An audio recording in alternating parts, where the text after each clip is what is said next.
San Diego, California. What's it like to live here? It's very nice. People are mellow, we're friendly, we talk to each other, we say nice things like, "Hi, good morning, another day in paradise." I was enjoying life immensely, feeling totally chill, when what appeared in my neighborhood one day. The girls went into the house 2 doors over, the house that had been purchased 6 months before. Things had been done to it, furniture had been delivered, and nobody had ever been there. Not until this night.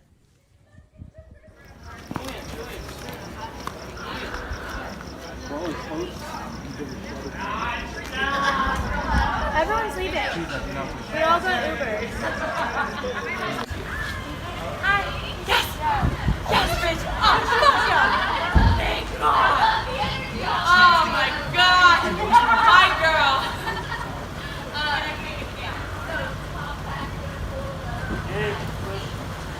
Yep. Yeah. Belonging anywhere you go. So our mission is to belong anywhere. Sorry for existing. Have a good night. What is this, the 10th Uber we've had up the street? What's this over here? Another one.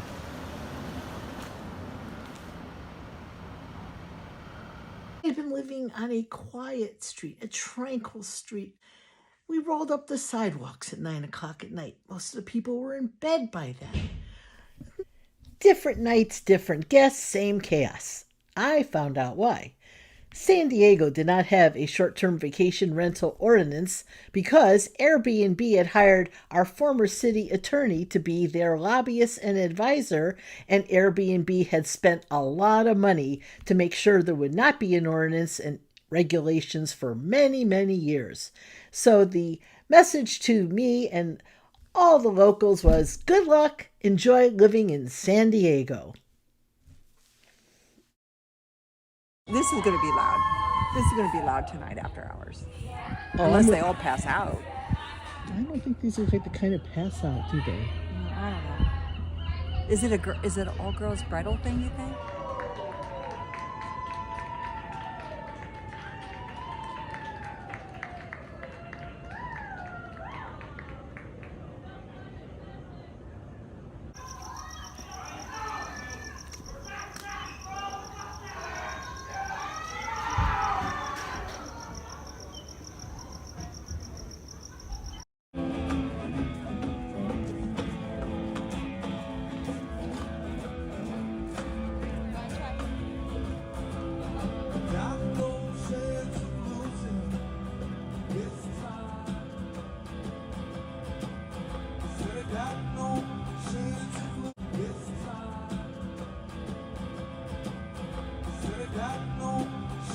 I tried to adapt to living near a whole house sleeps 14 Airbnb, but who could adapt to that? I mean, serious. You in the mood to like play around and have my nap? We've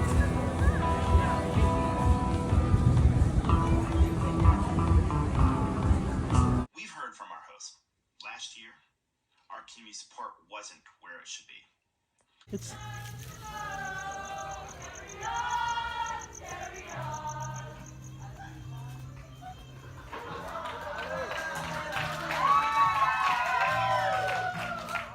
But the one thing that makes Airbnb really magical hasn't changed a bit.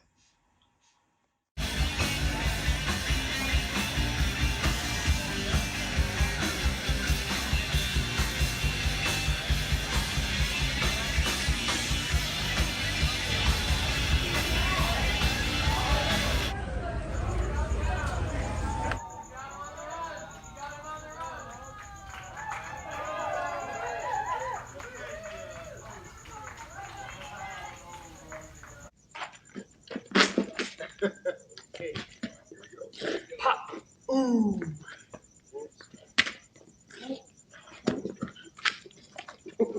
Dude.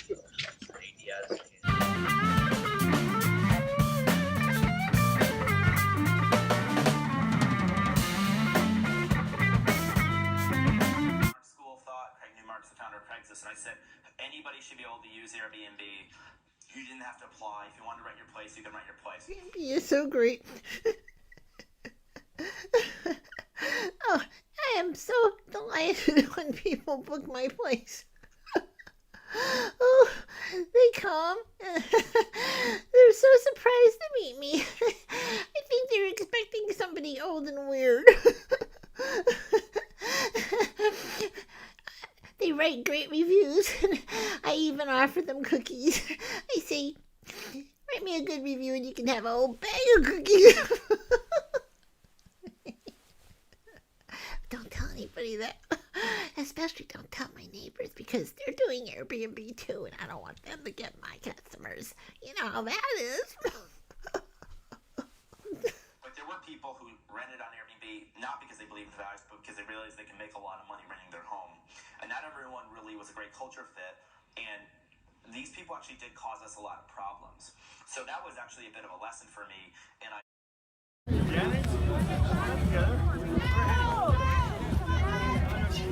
You guys, we're gonna bring it in for Richie.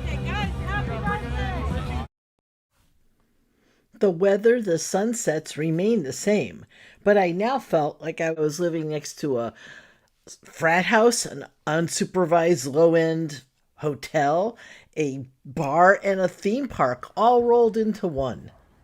As if I was just to be a cast member and make sure that they got the experience that they needed.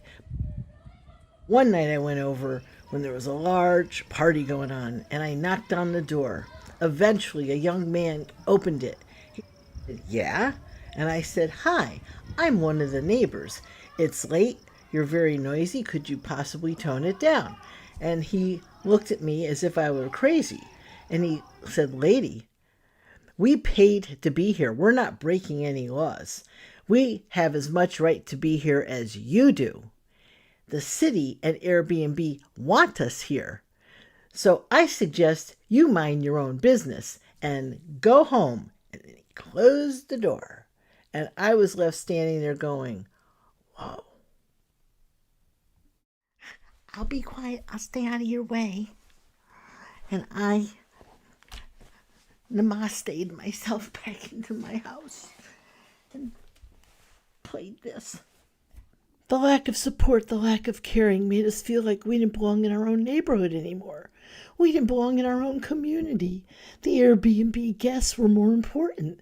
They needed to have fun experiences and just be able to do what they wanted. They should be welcomed anywhere.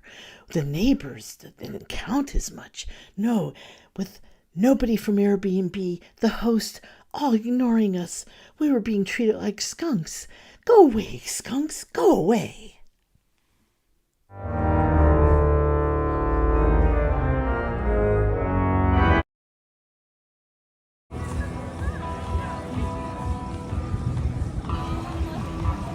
This is San Diego, not South Vietnam in the late 1960s.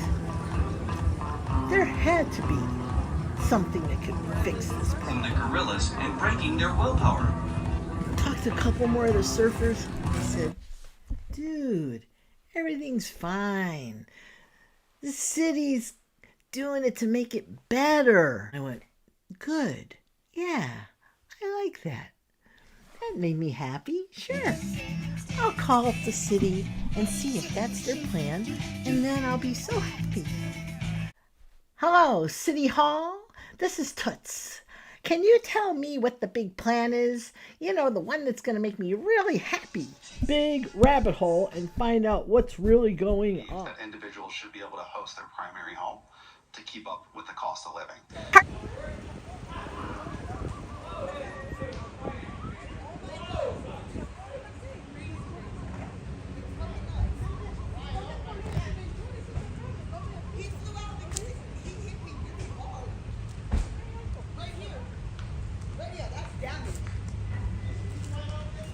Providing renters the same ability as homeowners to obtain the economic benefits of Airbnb is definitely something we are keenly focused on, and it will scale. So this comes to a conversation. This isn't coming off for a long time. No. Their idea of happiness, my idea of happiness. You want to know what I found out? This is Toots, and this is Toots Tells.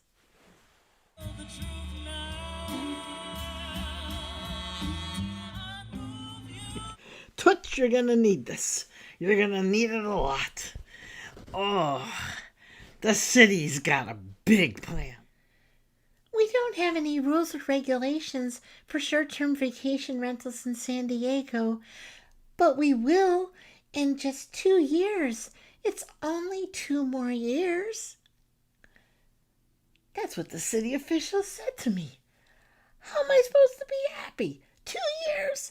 2 years? But with this going on? It's June 2021, and I'm between a rock and a hard place. I've got a multi-billion-dollar company basically telling me this is the way it is. Not much else is going to change.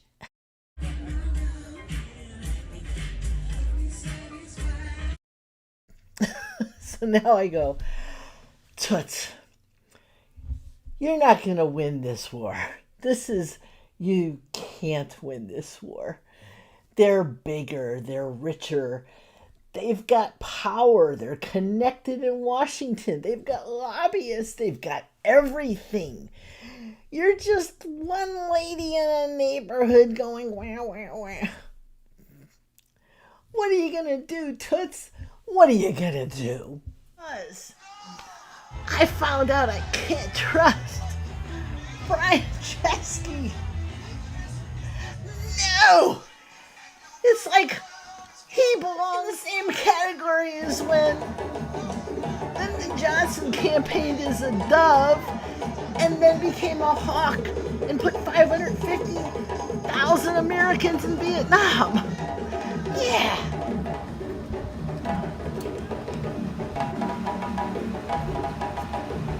Okay, and they're on the bus.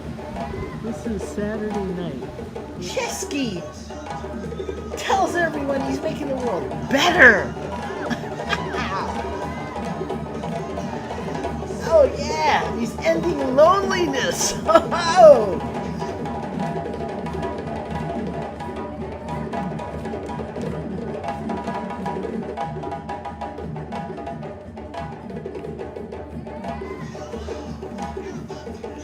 Is making the cities richer, and they have so much more money. Everything's better, right? The schools are better. Oh, yeah.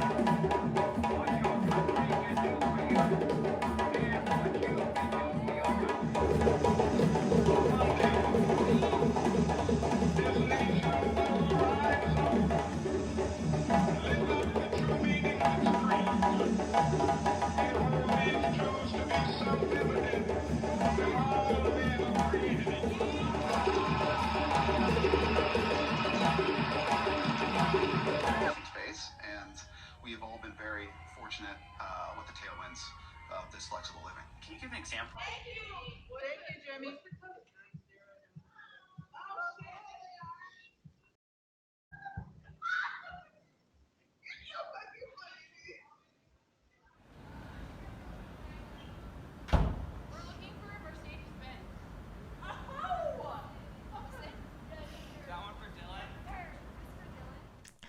You're right up there with Richard Nixon. That's what I say. I'd rather have peace in the world. Peace. Peace and quiet in my neighborhood. In my next video, you'll find out more about the Airbnb on my street. What's going on? It's been 3 years. 3 years. What do you want to know about the host of this Airbnb? The reviews, all that stuff? Very interesting. Airbnb's got a lot up their sleeve for the future. How's that going to impact neighborhoods? The neighbors. This is Toots. Toots Tells Good Stories. I'll see you real soon. Airbnb presents itself as, we're Airbnb and people love us and we're going to be fine together as neighbors. and I present the same story as Airbnb as neighbors. Best things in life are free.